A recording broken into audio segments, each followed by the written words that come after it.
बिहार चुनाव से पहले सियासी हलचल तेज हो गई है। वहीं एआईएमआईएम प्रमुख असदुद्दीन ओवैसी ने साफ कर दिया है कि उनकी पार्टी अब अकेले चुनाव लड़ेगी। आरजेडी से 6 सीटों की मांग की गई थी, लेकिन बात नहीं बनी। ओवैसी ने कहा कि इससे साफ हो जाएगा कि बीजेपी को रोकना कौन चाहता है और कौन नहीं।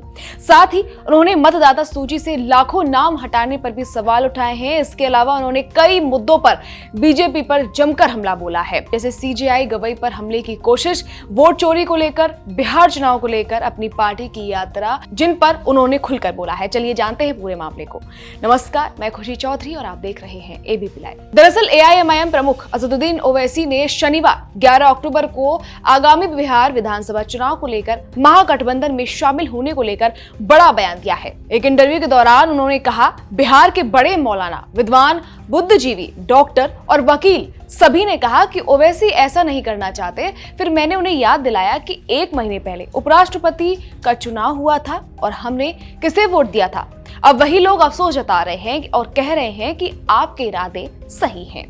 बिहार एसआईआर को लेकर भी ओवैसी ने कई सवाल उठाए हैं। कहा, पहले 6.5 लाख नाम मतदाता सूची से हटाए गए, अब फिर से 3.5 लाख नाम, यानी कुल मिलाकर लगभग 10 लाख मतदाताओं के नाम सूची से हटा दिए गए हैं। ये एक बहुत बड़ी संख्या है और अगर लोग वक्त पर जांच ना करें तो वोटिंग के दिन शोर शराबा हो सकता है। आगे उन्होंने एआईएमआईएम की यात्रा के बारे में भी बताया है, सुनिए। सर देखिए, हमारी जो सियासी शुरुआत हुई थी बिहार में, सफर का आगाज हुआ था, सियासी सफर, वो सीमांचल की सरजमीन से हुआ था। हमने कहा था कि सीमांचल से इंसाफ होना चाहिए।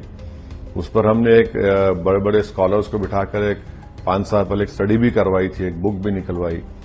तो बेसिकली सीमांचल का जो अंडर डेवलपमेंट है, वो 4 डिस्ट्रिक्ट्स है, ह्यूमन डेवलपमेंट इंडिकेटर्स बहुत खराब है, वो एक है। दूसरा, ओवरऑल बिहार में जो मिसगवर्नेंस है, करप्शन है और जो सैलाब से जमीन कट जाती है, ये बहुत से इश्यूज हैं, ये हैं। और फिर एक सेंस ऑफ एलिनेशन है मुस्लिम कम्युनिटी में। एलिनेशन से मुराद कि भाई हर समाज का, हर कास्ट का एक लीडरशिप है और 19%, 18% बिहार के मुसलमानों को लीडरशिप नहीं है। तो उस पर भी बड़ा लोगों को तकलीफ है, ये भी एक बहुत बड़ा मुद्दा है। वहीं भाजपा की बी टीम पर ओवैसी ने कहा, अगर विपक्ष को लगता है ओवैसी को हर चीज में लाने से बीमारी ठीक हो जाएगी तो मुझे इससे कोई दिक्कत नहीं है, लेकिन हमने कई बार कहा है और आज फिर कह रहे हैं कि अगर नरेंद्र मोदी 3 बार इस देश के प्रधानमंत्री बने हैं तो इसमें भारतीय मुसलमानों की कोई गलती नहीं है। सुनिए। मगर हम तो कई मर्तबा बोले हैं और आज भी बोल रहे हैं कि अगर 3 मर्तबा नरेंद्र मोदी इस देश के प्रधानमंत्री बने हैं, इसमें गलती भारत के मुसलमानों की नहीं है। इसमें नहीं है गलती मुसलमानों, खुल के कह रहे हैं आपसे। गलती किस, गलती बोलिए या क्रेडिट जो दिया जा रहा है कि भाई, अरे भाई आप ये देखिए कि पोल्ड वोट्स में से करीब 50% non Muslim vote Narendra Modi को मिल रहा है, 37-38% मिल रहा है। तो इसमें मेरा क्या रोल है उसमें? अगर आप मेरे सर पे ताज रखना चाह रहे तो मैं कबूल कर लूंगा, मुझे कोई इतराज नहीं है। अगर आप समझ रहे हैं कि हर चीज में ओवैसी को लाने से मर्ज का इलाज हो जाएगा तो मुझे कोई उसकी परेशानी नहीं है। मगर इंट्रोस्पेक्शन तो करिए, जो उर्दू में बोलते हैं कि मुहासबा करिए, कि देखिए, गिरेबान में झांक कर देखिए कि आप में कितनी कमजोरी, आखिर क्या हो रहा है। उन्होंने कहा, बीजेपी से हमारा कोई संबंध नहीं है, लेकिन वो सरकार में है, उनसे मिलना पड़ेगा। काम के लिए गिरिराज सिंह से मुलाकात की, ये मेरी ड्यूटी है एक सांसद होने के नाते। पहलगाम में आतंकी हमला हुआ, हम अगर गए तो पीएम के लिए नहीं गए बल्कि देश के लिए गए। बरेली में कोई हिंसा नहीं हुई, वहां पुलिस ने लाठीचार्ज कर दिया। अगर कोई मोहब्बत का इजहार करता है तो बीजेपी को क्यों दिक्कत है?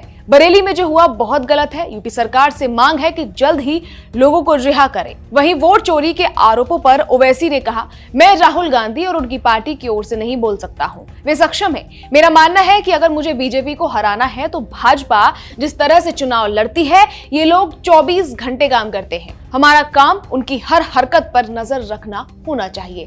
आप बीजेपी के साथ कंपटीशन कर रहे हैं, आप पलक झपकाएंगे और ये लोग अपना काम कर देंगे। इसलिए जाहिर है हमें मतदाता सूची की जांच करनी चाहिए। वहीं अमित शाह के बयान और बुलडोजर कार्रवाई पर ओवैसी ने पलटवार करते हुए क्या कहा है, आप सुनिए। सुप्रीम कोर्ट का जो गाइडलाइंस है, गवाई साहब ने जो जजमेंट दिया था, उसको फॉलो ही नहीं कर रहे हैं। आप बुलडोजर लगा रहे, नहीं पत्थर फेंके, दंगा हुआ, पकड़े उन लोग, सबका घर तोड़ दिया। ये तो पनिशमेंट है। ये तो कोर्ट का काम है और आप उसको सजा दिलाएंगे ना। जो पत्थर फेंका या वायलेंस किया, आप पूरा घर ही तोड़ रहे हैं। एक नहीं, दो नहीं, 10-10, 20-20 घर आप तोड़ रहे हैं। क्या असर पड़ रहा है उसका? अच्छा, बुलडोजर आप कहां पर इस्तेमाल करते? इनका एक मंत्री था टेनी, यूपी में गाड़ी चला दिया, उसका घर तोड़े आप? नहीं तोड़े। ऐसे कई एग्जाम्पल्स दिए जा सकते हैं।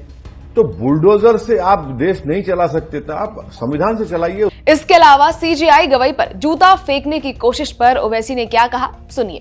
पूरी सुप्रीम कोर्ट की तौहीन हुई है। गवाही साहब का कोर्ट में हुआ है जिसने जूता फेंका, ये पूरे कोर्ट की तौहीन हुई है। मेरा सवाल यह है कि एक तो मैं रेस्पेक्टफुली डिसएग्री करता हूं गवाही साहब से, उन्होंने कहा मैं केस बुक नहीं करना है। सवाल गवाही साहब का नहीं है, सवाल जो दलित को पीटा जाता है, मारा जाता है, मुंह छोड़ा तो एतराज, घोड़े पे बैठ के बारात निकला तो मारो, चमड़े का कारोबार करता तो पीटो।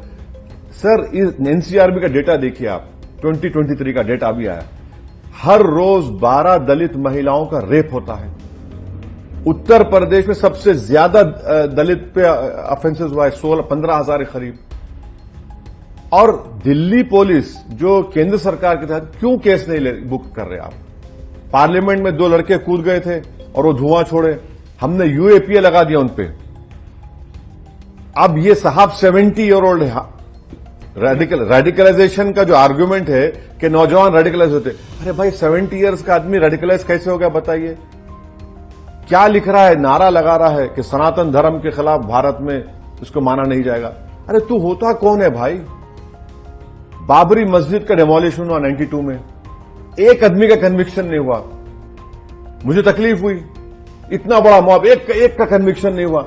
हमने कहा कि जजमेंट गलत है। बाबरी मस्जिद का सिविल सूट, बोले नहीं मंदिर आस्था है, हमने कहा आस्था पे नहीं ले सकते, खामोश बैठ गए। ट्रिपल तलाक का जजमेंट है, हमने कहा कि गलत फैसला है।